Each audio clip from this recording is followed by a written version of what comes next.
ஜென்ம சனியை பொறுத்த வரைக்கும் யாருமே பயப்பட வேண்டாம். நீங்க உங்களுக்கு பொதுவா நீங்க பாத்தீங்கன்னா இந்த எல்லாருமே சொல்றது என்னன்னா, உங்களுக்கு ஆண்டு பலனா இருக்கட்டும், மாச பலனா இருக்கட்டும் 30% தான் நீங்க எடுத்துக்கோங்க. 2025ஆம் ஆண்டு மீன ராசிக்கு எப்படி இருக்கும் அப்படின்றத பார்க்கலாம்.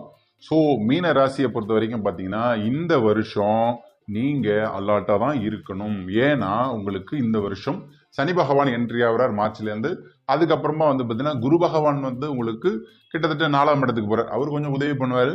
ஸோ மற்ற கிரகங்களை பொறுத்த வரைக்கும் உங்களுக்கு மீனத்துக்கு ராகுகேது பயிற்சிகள் மே மாசம் இருக்கு. அப்ப இந்த 4 கிரகம் எப்போதுமே ஆண்டுக்கோள்களை நீங்க கணக்கில் வச்சுக்கோங்க. ஸோ மீனத்துல உள்ள நட்சத்திரங்கள் உத்திரட்டாதி, பூரட்டாதி, ரேவதி இந்த 3 நட்சத்திரக்காரங்களுக்கும் கண்டிப்பா ஒரு மாற்றங்களும் வருங்க. அது வந்து உங்களுடைய தசா புத்தியை பொறுத்து கட்டங்களை பொறுத்தும் மாறும். ஸோ இது வந்து பொது பலன் தான். இந்த பொது பலனையும் நீங்க வந்து போட்டு கன்ஃபியூஷன் பண்ணிக்காதீங்க. ஸோ கண்டிப்பா இதுல வந்து நம்ம என்ன சொல்லுவோம்னா, முக்கியமா நீங்க வந்து அலர்ட்டா இருக்கிறதுக்கு வந்து சனிக்கு மட்டும் அலர்ட்டா இருங்க.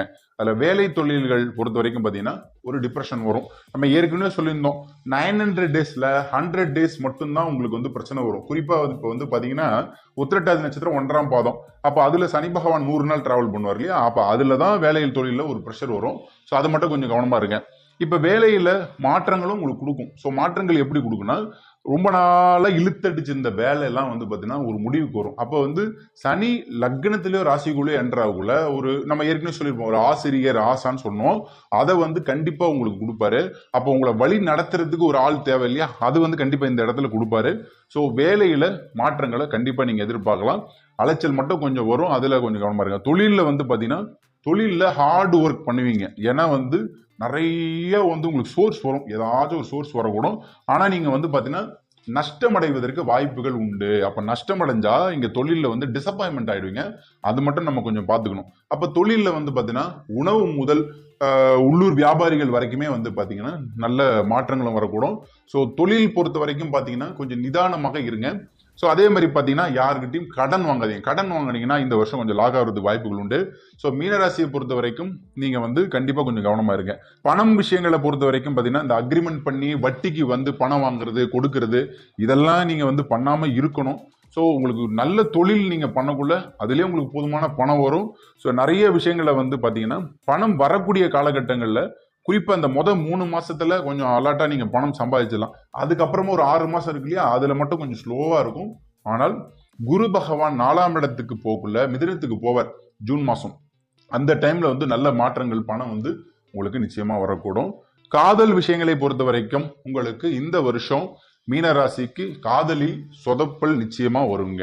ஏன்னா நிறைய டவுட்ஃபுல்லான ஒரு லைஃபா இருக்கும். காதல்ல வந்து ஒருத்தவங்க புரிஞ்சிக்காம அடிச்சுப்பீங்க. அதெல்லாம் இல்லாம நீங்க வந்து இருக்கணும். காதலை பொறுத்த வரைக்கும் விட்டு கொடுத்து தான் போகணும். விட்டு கொடுத்து போனீங்கன்னா கெட்டு போக மாட்டீங்க. ஸோ அதுல கொஞ்சம் கவனமா இருங்க. நிறைய பெற்றோர்களே வந்து உங்களுக்கு வந்து அகேன்ஸ்டா நிற்பாங்க. ஸோ அதெல்லாம் வந்து நீங்க சாக்ரிஃபைஸ் பண்ணிட்டு கண்டிப்பா நீங்க கடந்து போகணும். அதுக்கடுத்தது கல்யாண வாழ்க்கையை பொறுத்த வரைக்கும் மீனராசிக்கு குருவின் பலன், குரு 4ஆம் இடத்துக்கு போறதுனால கண்டிப்பா அவர் வந்து நல்ல ஒரு திருமண வாழ்க்கையை வந்து ஏற்படுத்தி கொடுப்பார்.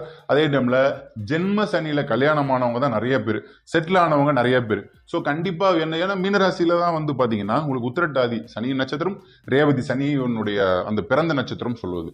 ஸோ அவங்க 2 பேருக்குமே வந்து பார்த்தீங்கன்னா நல்லாவே இருக்கக்கூடும். ஸோ திருமண வாய்ப்புகள் நிச்சயமா உண்டாகக்கூடும். என்னன்னா கொஞ்சம் லேட்டா நடக்கும். ஸோ நிறைய எதிர்பார்ப்பாங்க. அந்த எதிர்பார்ப்புகள்லாம் கரெக்டாக நீங்கள் ஃபில் பண்ணிட்டாலே போதுமாகவே இருக்கக்கூடும். அடுத்ததாக கணவன் மனைவி வாழ்க்கையை பொறுத்தவரையில் நிச்சயம் இங்கே கலாட்டா இருக்குங்க. கணவன் மனைவி எப்படி இருக்கணும்னா, ஸோ எலியும் பூனையுமாக இருப்பதற்கு வாய்ப்புகள் அதிகமாக இருக்கும். அந்த இடத்துல நீங்க விட்டு கொடுத்து தான் போய் ஆகணும். இப்போ காதலுக்கு எப்படி சொன்னோமோ அதே மாதிரி பார்த்தீங்கன்னா உங்களுக்கு வந்து நிறைய பிரச்சனைகள் வரக்கூடும். ஒருத்தர் நம்பவே மாட்டீங்க. ஸோ பணம் சார்ந்த விஷயங்கள்ல கணவன் மனைவிக்கு அடித்தடி வரும். மாமியார் மாமனாருக்குள்ள சண்டைகள் வந்து வரக்கூடும். அதனால கணவன் மனைவிக்கு ஒரு பிரிவுகள் வரக்கூடும். குறிப்பா வந்து பாத்தீங்கன்னா அஃபையர்ஸ் ஜென்ம சனியில அஃபையர் ஏன் சார் அதிகமா சொல்றீங்கன்னு கேட்டீங்கன்னா, ஏன்னா மனம் உடைஞ்சு போவீங்க. மனம் உடைஞ்சு போகல இன்னொரு உறவை ஒருத்தவங்களுக்கு கண்டிப்பா தேடி போகக்கூடும். அதனால அஃபையர் வர்றதுக்கு வாய்ப்புகள் உண்டு. அஃபையர் இருக்கிறவங்க பிரச்சனைகள்ல மாட்டிக்கொள்வதற்கு வாய்ப்புகள் உண்டு. அலர்ட்டா இருங்க. ஸோ அவமானங்கள் நிச்சயமாக தேடி வரும். கணவன் மனைவி வாழ்க்கையில விரிசல்கள் வரக்கூடும். அதுல நீங்க வந்து நிறைய சாக்ரிஃபைஸ் பண்ணிட்டு அங்கேயும் நீங்க வந்து பாத்தீங்கன்னா முழுமையாக நம்பிக்கையோட இருந்தால் மட்டுமே இந்த 2025 கடந்து போகலாம். ஸோ நம்பிக்கையோட இருங்க. வெளிநாட்டு வேலையை பொறுத்த வரைக்கும் 2025 கண்டிப்பா குரு பகவான் இங்க 4ஆம் இடத்துக்கு போறார். 4ஆம் இடத்துக்கு போக்குள்ள என்ன பண்ணுவார், உங்களுடைய 10ஆம் இடம் தொழில் ஸ்தானத்தை பார்க்க போறார்.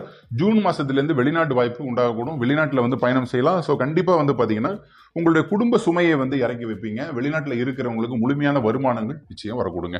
மீனராசியை பொறுத்த வரைக்கும் 2025 இந்த 4 கிரக பயிற்சிகள் நன்மையை தான் சொல்லும். இதுல வந்து சனி பகவான் மட்டுமே உங்களை அலாட் பண்ணுவார். அப்ப வந்து பாத்தீங்கன்னா நீங்க உங்களுக்கு வந்து நம்பிக்கையான ஆளுகிட்ட வந்து கண்டிப்பா நீங்க பணம் கொடுத்து ஏமாறாம நம்பிக்கையான ஆளுகிட்ட கொடுங்க. வெளிநாடு கண்டிப்பா போவீங்க. ஸோ வாய்ப்புகள் வாசல் தேடி வரக்கூடும். ஐடி சாஃப்ட்வேர்ல இருக்கிறவங்களுக்கு முழுமையாக உங்களை வந்து பாத்தீங்கன்னா தயார்படுத்திக்கணும், எல்லாத்துலயுமே தயார்படுத்திக்கணும். ஸோ வருமானம் வந்து பாத்தீங்கன்னா அந்த வேலையில ப்ரெஷர் அதிகமா இருக்குள்ள வேலையை விட்டு நின்றுலான்லாம் தோணும். ஸோ அதெல்லாம் வந்து நீங்க கொஞ்சம் டெவலப்மெண்ட்டா இருங்க. ஸோ அதே டைம்ல வந்து பாத்தீங்கன்னா குறிப்பா பெண்களுக்கு நிறைய ப்ராப்ளம்ஸ் வரக்கூடும். ஆண் பெண் 2 பேருக்குமே ஐடில இருக்கிறவங்களுக்கு வேலை சுமை அதிகமா இருக்கும், மன அழுத்தம் வரக்கூடும். நம்ம சொன்ன அந்த 100 நாட்கள் தான். நீங்க புரட்டாதி 4ஆம் பாதமா இல்ல உத்திரட்டாதி 4ஆம் பாதமா, அப்ப அந்த 100 நாள் எப்பெல்லாம் வரும்னு பாருங்க இந்த வருஷம். சோ அதுலதான் உங்களுக்கு வந்து இந்த சனி பகவான் வந்து கொஞ்சம் வச்சு செய்வார். அதுல வந்து நீங்க ஐடி சாஃப்ட்வேர்ல இருக்கிற வந்து நிதானம் நிச்சயம் அவசியம் தேவைப்படக்கூடும். வீடு வாகனத்தை பொறுத்த வரைக்கும் கடன் வாங்கி வீடு கட்டுவீங்க, கடன் வாங்கி வாகனம் வாங்குவீங்க. 2025 4ஆம் இடத்துல குரு போறதுனால கண்டிப்பா பேங்க்ல லோன் கிடைக்கும். நீங்க அதிர்ஷ்டம் வந்து தேடி வரக்கூடும். இந்த சனி பகவான் மட்டுமே ஒருவருக்கு டார்ச்சர் பண்ண மாட்டாருங்க. மற்ற கிரகம் இருக்கு இல்லையா, 9 கிரகத்துல அவர் மட்டும் தான் நமக்கு வந்து மெயினா நம்ம எடுத்துக்கூடாது. மற்ற கிரகங்கள் எல்லாமே நல்லா இருக்கணும். உங்களுடைய தசா புத்தி அந்தரம் சூட்சமம் பிராணம் உங்களுடைய கட்டங்கள் எப்படி இருக்குன்னு பாருங்க. இது 30% மட்டுமே. கட்டங்களும் உங்களுடைய திட்டங்களும் நல்லா இருந்தா 100% நன்மை வரக்கூடும். ஸோ வீடு வாகனம் வந்து உங்களுடைய கட்டங்கள் இருக்கிற மாதிரி அமைக்கூடும். கோச்சாரங்கள்ல குரு இந்த வருஷம் நல்லா இருக்கார், கண்டிப்பா நல்லா இருக்கும். குழந்தை பாக்கியத்தை பொறுத்த வரைக்கும் ஸோ குரு 4ஆம் இடத்துல போறாரு இல்லையா, சுபகிரகம் தான். 4ஆம் இடத்துல குரு பகவான் போல நல்லப்பா நாளுதனில் குரு மேற நலம் உண்டாகும். அப்ப நலம் உண்டாகிறதுக்கு குழந்தை உண்டுங்க. குழந்தை பாக்கியம் தாமதமானவங்களுக்கு குழந்தை உண்டு. உடல்நிலை ஆரோக்கியத்துல மட்டும் கவனமா இருங்க. ஸோ உணவு கட்டுப்பாடு நிச்சயமா தேவை. இந்த கிட்டத்தட்ட வந்து பாத்தீங்கன்னா இந்த ஃபாஸ்ட் ஃபுட் ஐட்டம்லாம் சாப்பிடாதீங்க, மசாலா ஐட்டம் சாப்பிடாதீங்க. நைட் டைம் லேட்டா சாப்பிட்றவங்களுக்கு பிரச்சனைகள் வரும். முக்கியமா ஆல்கஹால் அவங்க எடுத்துக்கிறாங்க இல்லையா, அவங்களுக்குலாம் குறிப்பா வந்து இங்க உடல்நிலை பாதிப்பு, கிட்னி அஃபெக்ட் ஆகுறது, ஸோ உடல்நிலை பிரச்சனைகள்லாம் நிச்சயமா வரும். ஆல்கஹால் எடுத்துக்கிறத கொஞ்சம் குறைச்சிக்கிறது ரொம்பவே நல்லதுக்குங்க. முடிஞ்ச அளவுக்கு எப்படின்னா நீங்க வந்து உடற்பயிற்சி, நடைப்பயிற்சி, உணவு பழக்க வழக்கம் இதை கரெக்டா முறையா பின்பற்றுங்க. கொஞ்சம் மிஸ் ஆனாலே உங்களுக்கு வந்து சனி பகவான் என்ன சொல்லியிருப்பாரு, ஏற்கனவே வச்சு செய்வார் அப்படின்னு. அதை தான் வந்து இந்த இடத்துல கொடுப்பார். அதனால நீங்க அலர்ட்டா இருக்கலாம். அதாவது கல்வி சம்பந்தப்பட்ட விஷயங்கள்ல உங்களுக்கு உயர்நிலை கல்வி படிப்பதற்கு வாய்ப்புகள் வரக்கூடும். ஸோ கல்வியில என்ன ஆகும்னா ஒரு பிரச்சனை, சோம்பேறித்தனமாக இருப்பதற்கு வாய்ப்புகள் உண்டு. அதனால அந்த டிவி, மொபைல் இதெல்லாம் வந்து மேக்சிமம் அவாய்ட் பண்ணிட்டு இந்த கண்டிப்பா வந்து உங்களுக்கு தேவையான விஷயத்தை மட்டும் கான்சென்ட்ரேட் பண்ணுங்க. கெட்ட பழக்கங்கள் வருவதற்கும் மாணவ மாணவியர்களுக்கு வாய்ப்புகள் உண்டு. ஸோ ஏன்னா வந்து நெகட்டிவா நீங்க ஃபீல் பண்ணக்குள்ள என்ன தேடி போவீங்கன்னா ஏதாச்சும் சுகத்தை தேடி போவீங்க, வேற ஏதாச்சும் பழக்கத்தை தேடி போவீங்க. அதுல மட்டும் கொஞ்சம் அலர்ட்டா இருங்க. கல்வியில வந்து நல்ல மாற்றங்களுக்கான நேரங்கள் வந்து ஜூன் மாசத்துக்கு அப்புறம் தான் இருக்கும். ஸோ கண்டிப்பா கொஞ்சம் கவனமும் தேவைப்படும். அரசியல்ல இருக்கிறவங்களுக்கு அந்த விஷயங்கள்ல அரசியல்ல வந்து பாத்தீங்கன்னா முன்னாடி இருந்த அந்த சின்ன சின்ன விஷயங்களை பொறுத்த வரைக்கும் பாத்தீங்கன்னா ஒரு ப்ராப்ளம்ஸ் வந்து கிரியேட் ஆகும். ஏன்னா சனி வராரு. மார்ச் மாசத்துல இருந்து கொஞ்சம் அவமானப்படுறதுக்கு வாய்ப்புகள் உண்டு. ஜூன் மாசத்துக்கு அப்புறமா உங்களுக்கு வந்து பாத்தீங்கன்னா அரசியல்ல மாற்றங்களும் உண்டாகக்கூடும். ஸோ அதே மாதிரி சினிமால உள்ளவங்களுக்கு வந்து பாத்தீங்கன்னா கடுமையான போராட்ட காலம். இப்போ போராடி தான் நீங்க ஜெயிக்கணும்.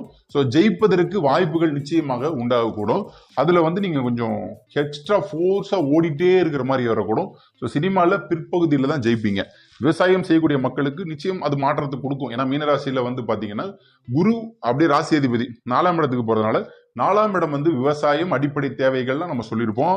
அப்ப கண்டிப்பா விவசாய மக்கள் வந்து நல்ல மாற்றத்தை வந்து உண்டாகக்கூடிய காலகட்டமா இருக்கும். இருந்தாலும் வந்து பாத்தீங்கன்னா நீங்க சோ பண விஷயங்களை மட்டும் விவசாயத்துல வந்து கொஞ்சம் கவனமா நீங்க பாத்துக்கணும். சோ மொத்தத்துல இந்த மீன ராசிக்கு வந்து பாத்தீங்கன்னா 70% நன்மை, 30% தீமை. இப்ப இந்த 30% மட்டுமே உங்களுக்கு இந்த வருஷத்துல உள்ள சனி மட்டும் தான் டேமேஜ் பண்ண போறாரு.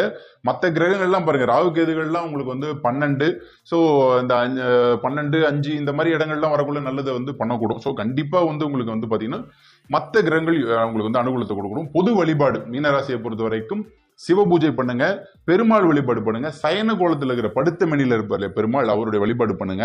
ஸோ நிறைய பேருக்கு அன்னதானம், ஆடை தானம் பண்ணுங்க. இந்த 2025 ஓப்பனிங்ல இருந்தே நீங்க உங்களால முடிஞ்ச இந்த தானங்களை பண்ணிடுவாங்க. ஏன்னா தர்மத்தின் வழியே செல்ல கர்ம வினை ஆகலும். ஸோ 2025ஆம் ஆண்டு உங்களுக்கான ஆண்டாக இருக்கு. என்னுடைய மனமார்ந்த வாழ்த்துக்கள். ஜென்ம சனியை பொறுத்த வரைக்கும் யாருமே பயப்பட வேண்டாம். ஏன் பயப்பட வேண்டாம்? உங்களுடைய ஜாதகத்துல சனி எப்படி இருக்காரு பாருங்க. இதை நம்ம சொல்லக்கூடியதே 900 days நம்ம சொல்லணும் இல்லையா, 900 நாட்கள். இதுல 100 நாட்கள் மட்டும்தான் கொஞ்சம் பேனிக்கா இருக்கும். மற்றபடி நீங்க பயப்படவே தேவையில்லை. ஜாலியா நீங்க வேலையை மட்டும் பண்ணாலே போதும். ஸோ கடமையை செய், பலனை எதிர்பார்க்காது அப்படின்னு சொல்ற மாதிரி தான் சனி. நீங்க உங்களுக்கு பொதுவா நீங்க பாத்தீங்கன்னா இந்த எல்லாருமே சொல்றது என்னன்னா, உங்களுக்கு ஆண்டு பலனா இருக்கட்டும், மாச பலனா இருக்கட்டும், 30% தான் நீங்க எடுத்துக்கோங்க. மிச்சம் 70% உங்களுடைய கட்டமே உங்களுக்கு உங்களை நீங்கள் யார் என்று அறிவதற்கு உதவி செய்யும். ஸோ கட்டங்கள் நல்லா இருந்தா திட்டங்கள் நல்லா இருக்கும்னு சொல்லுவோம் நம்ம. ஸோ அதனால அதை கம்பேர் பண்ணிக்கோங்க. இதை ஜஸ்ட் ஒரு 30% மட்டும் அப்ளை பண்ணிக்கோங்க. மற்றபடி மீனராசிக்கு அலர்ட்டாக இருந்தாலே போதும், கண்டிப்பா நல்லது உண்டாகணும். டெய்லி நீங்க செய்யக்கூடிய கடமைகளை சரியா செஞ்சா போதுங்க. சனி பகவான் நிச்சயமாக இந்த வருஷம் உங்களை காப்பாற்றுவார். எல்லாம் வல்ல இறைவன் எல்லாத்தையும் கொடுப்பார். நன்றி, வணக்கம்.